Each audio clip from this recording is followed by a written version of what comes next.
A adolescência é uma fase muito preocupante em relação à saúde bucal, por se tratar da faixa etária onde encontramos o maior índice de surgimento de cárie. Essa dentista diz quais cuidados é preciso se ter com a saúde bucal, principalmente na adolescência. Esse cuidado, ele começa desde lá de cedo, da escovação, do fio dental, levar a escova, fio dental, pasta para a escola, para a casa do amigo, para onde vai. Então, isso é o mais importante. E não dormir, em hipótese alguma, sem escovar os dentes. A escovação noturna é mais importante. Por quê? Durante a noite, a secreção de saliva praticamente para. E a saliva, ela tem uma função autolimpante. Então, de noite, a boca fica quase seca, aquela sujeira toda acumulada no dente. Vai dar cárie, vai inflamar a gengiva, vai ter uma piora no quadro de saúde bucal. Um desejo da maioria dos jovens é ter boa aparência e sempre os dentes brancos. Para isso, muitos recorrem ao clareamento. A preocupação dos jovens, infelizmente, hoje em dia, é muito mais com a estética do que com a higiene, né? Então, eles querem ter dentes brancos e uma gengiva, às vezes, que está super inflamada. Então, o que a gente tem observado assim, no decorrer dos anos? Quando aquela criança ela é cuidada pelos pais, então o pai leva regularmente no dentista, né, o pai ou a mãe. Em casa, os pais cuidam da higiene, não deixa aquela criança dormir sem escovar os dentes. Aí, ele entra para aquela fase da adolescência, então acontecem vários fatores. Por exemplo, hoje, eles vão para a escola de manhã, voltam à tarde. Você já experimentou abrir um estojo de algum adolescente para ver se tem escova de dentes? Não tem. Tem batom, às vezes tem um chicletinho, às vezes até um chiclete que não causa cárie, mas escova, fio dental é muito difícil. Aí depois eles vêm e falam assim para o dentista, eu quero ter o dente branco. O cigarro, além de trazer vários riscos à saúde, prejudica também a saúde bucal e é um dos principais causadores de câncer. O cigarro, ele é prejudicial para a saúde de uma maneira geral, né?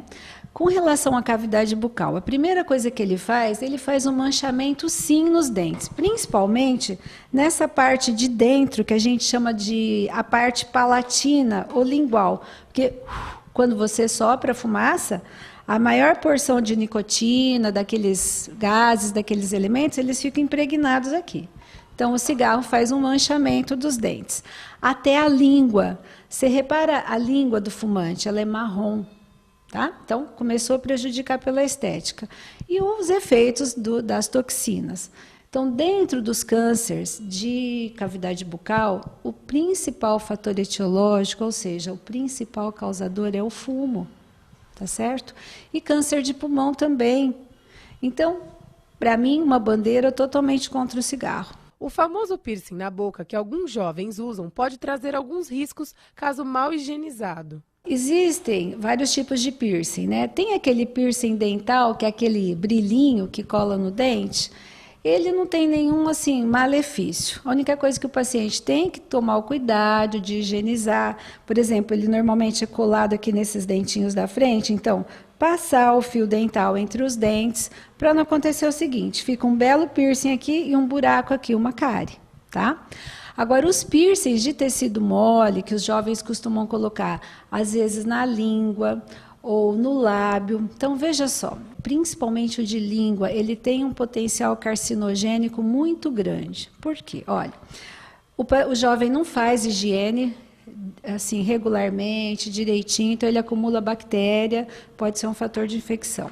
Aquele metal na língua, raspando aqui, ó, nessa parte de dentro do dente, ele faz um desgaste do esmalte, pode levar uma cárie. Pode fazer uma cicatriz que eles chamam de queloide em volta do piercing. E também, lá, voltando a falar de Barretos, né, que é um referencial, eles também são contra, porque eles falam que os piercings intrabucais têm potencial carcinogênico. Uma doença que vem preocupando os dentistas é a genesia dentária. A genesia dentária é uma situação de anormalidade que os dentistas têm se deparado muito no consultório. O que é a agenesia? É a falta do dente. Então, veja você um exemplo. Por exemplo, já ouviu falar do dente do juízo, né? O dente do siso, ou seja, o terceiro molar. Porque a gente tem, ó, vamos aproveitar aqui o nosso manequim. O primeiro, o segundo, e aqui atrás do segundo molar permanente, Por volta de 18 anos, mais ou menos, erupciona o terceiro molar permanente. Por isso que eles chamavam o apelido de dente do juízo. O dente do juízo, ou o terceiro molar, ele é um dente que já não está presente em todas as pessoas. Antigamente, além do terceiro molar, existia um quarto molar.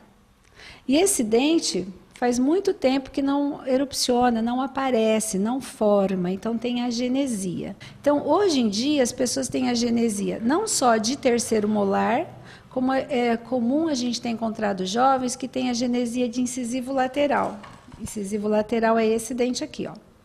Então, tem o incisivo central, tem o canino, e muitos jovens têm agenesia do incisivo lateral. Aí é complicado. Tem que fechar com aparelho, fazer um implante, tudo bem. Hoje em dia a odontologia está cheia de recurso, tá? Mas é um fator que tem acontecido, que tem relacionamento com a evolução da espécie humana.